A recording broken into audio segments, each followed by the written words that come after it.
So we're into my 2014 Silverado, and since I've gotten this truck, there's been an extremely annoying rattle up underneath the driver's side footwell. So today, we're going to show you how to fix that rattle and eliminate it from your truck.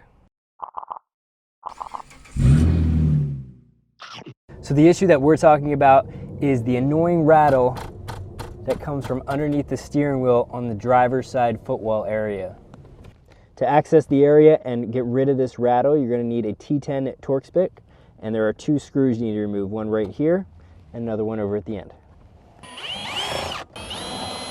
With those two screws removed, this panel can now pop off. What I like to do is grab the outside panel, or the one closer to the passenger side, stick your fingers up in between, and then pry that off. Do the same on the outside. Then you can work your way up. There's a total of 6 clips. All right. These bottom 2 screws, for some reason, back out over time. So we're going to tighten these up.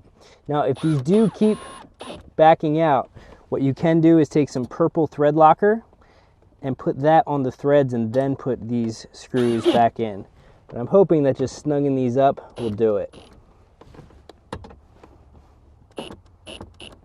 Now, those screws are the major culprits of the rattle, but if you shake this, there still is a little bit of a rattle, and what that actually is your hood release. So if you take a zip tie, and you'll see I have some extra wires under here for a dash cam, but if you take your zip tie and pull this up just a little bit, now you don't want to stop it from working correctly, but if you pull it tight enough to remove the slack, it will get rid of the rattle that's in your hood release. And that's how I eliminated the annoying rattles in my Silverado.